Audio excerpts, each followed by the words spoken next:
ఇవాళ కాంగ్రెస్ పార్టీని బొందబెట్టేటువంటి ఒక ప్రయత్నం రేవంత్ రెడ్డి గారి ప్రభుత్వాన్ని ఈడ్చి జాడిచి ప్రజలు విసిరివేసినట్టుగా స్పష్టంగా కనబడతా ఉంది.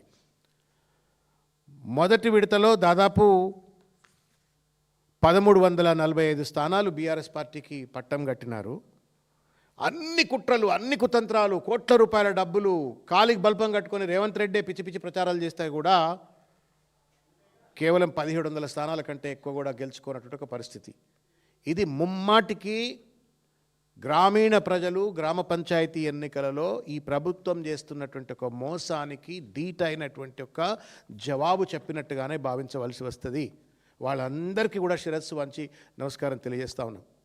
అధికార అహంకారంతో విత్సలవిడి అవినీతి సొమ్ముతో మదమెక్కి ఈ ప్రభుత్వం ఒక దోపిడీ వ్యవస్థను, దోపిడీ పరిపాలనను కొనసాగిస్తున్నటువంటి ఒక తరుణంలో లాగి చెంపగొట్టినట్టుగా ఇవాళ ప్రజలు ఇచ్చినట్టు ఒక తీర్పుగా భావించవలసి వస్తుంది. వారందరికీ కూడా పేరు పేరున హృదయపూర్వకంగా మరొక్కసారి నేను ధన్యవాదం తెలియజేస్తా ఉన్నాను, కృతజ్ఞతలు తెలియజేస్తా ఉన్నాను. ఇది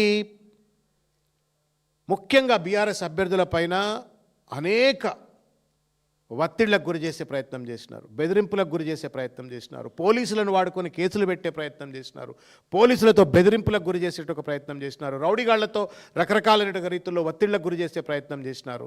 ఆఖరికి మంత్రులు, శాసనసభ్యులు సైతం దిగి వాళ్ళు మొత్తం పెద్ద ఎత్తున ఒక దుర్మార్గమైనటువంటి ఒక రీతిలో అణచివేతకు గురి చేసే ప్రయత్నం చేసినప్పటికీ కూడా ప్రజలు నికార్సుగా నిలబడి ఇవాళ వీళ్ళ ప్రలోభాలకు లొంగకుండా, ఇవాళ వాళ్ళ బెదిరింపులకు లొంగకుండా నిలబడి వాళ్ళు ప్రజాస్వామ్యాన్ని కాపాడినారు, ఇవాళ రాజ్యాంగాన్ని కాపాడినారు. ఇవాళ కాంగ్రెస్ పార్టీకి కర్రు కాల్చి వాత పెట్టినట్టు ఒక పరిస్థితి. ఇవాళ ముఖ్యమంత్రి వాస్తవానికి ఏమాత్రమైనా సరే it's a shame on the face of Revanth Reddy. లాగి చెంపకాయ కొట్టినట్టే. సొంత ఊరు కొండారెడ్డిపల్లి పక్కన పోల్కంపల్లిలో కూడా ఆయన గెలిపించుకోలేకపోయింది. ఆయన పెద్ద లీడరు, ఆయన పెద్ద సిపాయి. సొంత కొండారెడ్డిపల్లిలో పక్కకున్నటువంటి ఒక పోల్కంపల్లిలో ఆయన గెలిపించుకోలేని పరిస్థితి. మా అక్క సీతక్క ఏటూరు నాగారంలో 8333 ఓట్లుంటే 3230 ఓట్ల మెజారిటీతో కాంగ్రెస్ పార్టీ పైన బీఆర్ఎస్ పార్టీ గెలిచింది. అంటే సీతక్కను ఓడగొట్టిండ్రు, రేవంత్ రెడ్డిని ఓడగొట్టినటువంటి ఒక విషయాన్ని స్పష్టంగా ఈ ఫలితాలు తెలియజెప్తున్నట్టు ఒక పరిస్థితి. ఇకపోతే ఆ మహబాద్లో ఎంత దుర్మార్గానికి పాల్పడ్డారంటే వాళ్ళు ఓటుకింత అని చెప్పని జూబ్లీహిల్స్లో పంచినట్టే ఆడ కూడా పంచే ప్రయత్నం చేసిండ్రు. అన్ని చోట్ల పంచిండ్రు, ఆడ కూడా పంచే ప్రయత్నం చేసిండ్రు. వింతేందా అంటే నేను 550 ఓట్లకు నేను డబ్బులు పంచినా, నాకు 55 ఓట్లు వచ్చినాయి, మిగతా వాళ్ళని డబ్బులు అని చెప్పని ఇంటింటికి పోయి వాళ్ళ ఆ మురళీనాయక్ గారు అని చెప్పని అక్కడ కాంగ్రెస్ పార్టీ ఎమ్మెల్యే వాళ్ళ వదినమ్మ ఇప్పుడు ఇంటింటికి తిరుగుతుందట, పేపర్లో సోషల్ మీడియాలో అంతా తిరుగుతూ ఉంది, నాకు పైసలు వాపసిరు, నాకు పైసలు వాపసిరు. అంటే వాళ్ళు డబ్బును నమ్ముకున్నారు తప్ప ప్రజల ప్రేమను నమ్ముకోలేదు రేవంత్ రెడ్డి గారి ప్రభుత్వం. డబ్బే. జూబ్లీహిల్స్లో అట్లనే బోగస్ ఓట్లు, డబ్బు, రకరకాల రీతిలో ప్రయత్నం చేసి గెలిచిండ్రు. అదే మంత్రం ఇవాళ నవీన్ యాదవ్ను ఉన్న ప్రాబల్యాన్ని వాడుకొని గెలిచే ప్రయత్నం చేసిండ్రు, డబ్బును వాడుకొని గెలిచే ప్రయత్నం చేసిండ్రు, ఎంఐఎం అడ్డం పెట్టుకొని బోగస్ ఓట్లను చేసి గెలిచే ప్రయత్నం చేసిండ్రు. అదే యంత్రాంగం మంత్రాంగం ఇవాళ ఇక్కడ కూడా నడుస్తుంది అనుకుంటే ప్రజలు కర్రగాల్చి వాత పెడితే ఇవాళ మళ్ళీ మొర్రో అని చెప్పని ఇచ్చిన పైసలు వాపస్ ఇవ్వమని చెప్పని ఇవాళ మహబాద్లో పోయి మురళీనాయక్ వదినట్ట తిరుగుతూ ఇవాళ పైసలు అడుగుతున్న పరిస్థితి.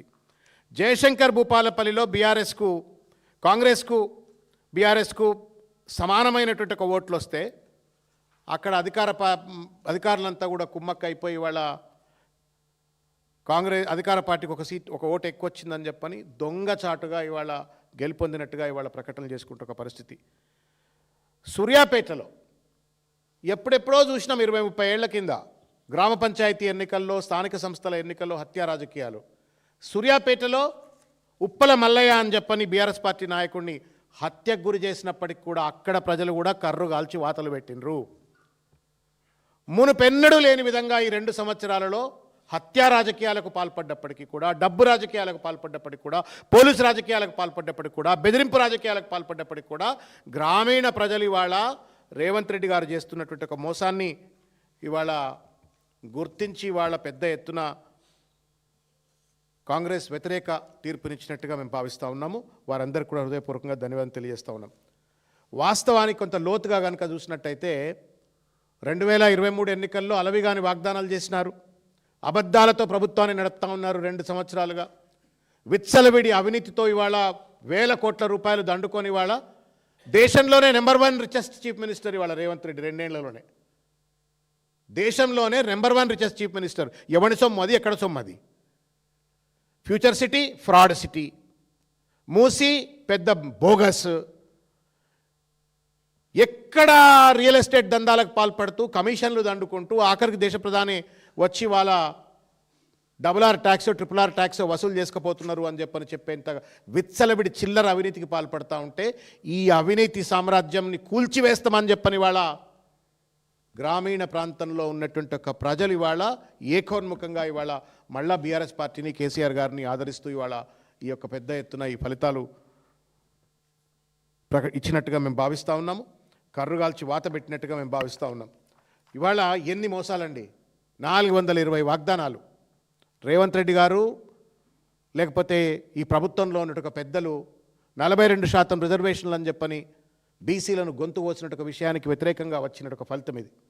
మహిళలకు మహాలక్ష్మి పథకం కింద 2500 రూపాయలు ఇస్తానంటే వాళ్లకు నోట్లో మన్ను కొట్టినందుకు ఇవాళ కాంగ్రెస్ పార్టీకి కర్రుగాల్చి వాత పెట్టినట్టు పరిస్థితి. ఇవాళ కేసీఆర్ గారు అత్యంత ప్రేమతో ఆర్ద్రతతో దళిత బంధు అనే ఒక పథకాన్ని ప్రవేశపెట్టి దళితులను ఆదుకుంటే దానికి గండి కొడితే ఇవాళ దళితులంతా కూడా ఇవాళ ఈ ప్రభుత్వానికి కర్రుగాల్చి వాత పెట్టిన ఒక పరిస్థితి. రైతు బంధు పథకానికి గండి కొట్టే ప్రయత్నం చేస్తే ఈ రైతులంతా ఇవాళ ఈ ప్రభుత్వానికి కర్రుగాల్చి వాత పెట్టిన ఒక పరిస్థితి. ఇవాళ కళ్యాణ లక్ష్మి పథకానికి దాదాపు 1000 కోట్ల రూపాయల బకాయిలు పడిపోయి వాళ్ళ పాపం పిల్లలు పెళ్లి చేసుకోవాలంటే బాధపడేట ఒక పరిస్థితి ఏర్పడేటువంటి ఒక వైనానికి కారకుడైనటువంటి ఈ ప్రభుత్వానికి కర్రుగాల్చి వాత పెట్టినట్టే. నిరుద్యోగులను అట్లనే అన్యాయం గురి చేసినాడు. ఇంతకుముందు చెప్తా ఉన్నారు పెద్దలు ఎలక్షన్ కమిషన్లో మాట్లాడుతుంటే. పెద్ద ఎత్తున ఇవాళ ఈ ఎన్నికల్లో మహిళలు, ముఖ్యంగా పెన్షనర్సు, యువకులు పెద్ద ఎత్తున ఇవాళ రైతులు అంతా కూడా ఈ ఓటింగ్లో పాల్గొని ఈ ప్రభుత్వాన్ని మనం గుణపాఠం చెప్పాలా, సరి అయినటువంటి ఒక రీతిలో జవాబు చెప్పాలా అని చెప్పని ఇవాళ ఈ ఫలితాలు ఇచ్చినట్టుగా కనబడతా ఉంది. నేను చేతులెత్తి నమస్కారం చేసి విజ్ఞప్తి చేస్తూ ఉన్నాను, భయపడకండి. ఇంకా ఫేజ్ 2, ఫేజ్ 3 ఎన్నికలు ఉన్నాయి. ఎవ్వడికి భయపడవలసిన అవసరం లేదని చెప్పని నేను విజ్ఞప్తి చేస్తాను ఓటర్లకు. అర్థమవుతుందిగా, చూసిండ్రు కదా, డబ్బులు ఇచ్చినట్టే ఇస్తారు, పుట్టుకుని ఓడిపోతే మళ్ళీ ఇంటర్లోకి వచ్చి బెదిరించి గుంజుకుపోతా అంటారు వీళ్ళు. డబ్బులు ఇచ్చినట్టే ఇస్తారు, మళ్ళీ వచ్చి పుట్టుకుని ఏదైనా ఓడిపోయినట్టయితే మళ్ళీ ఇంటర్లోకి వచ్చి బెదిరించి పైసలు గుంజుకుపోతానికి ప్రయత్నం చేస్తారు. దయచేసి నేను విజ్ఞప్తి చేస్తా ఉన్నా, మీరు భయపడకండి. మీ వెంట కేసీఆర్ గారి స్ఫూర్తి ఉంది, మీ వెంట కేసీఆర్ గారు ఉన్నారు, బీఆర్ఎస్ పార్టీ ఉంది. ప్రజాస్వామ్యయుతంగా ఈ ఎన్నికల్లో పెద్ద ఎత్తున పాల్గొనండి అని చెప్పని నేను కోరుతా ఉన్నాను. మీకు అండగా మేము అండగా ఉంటాం.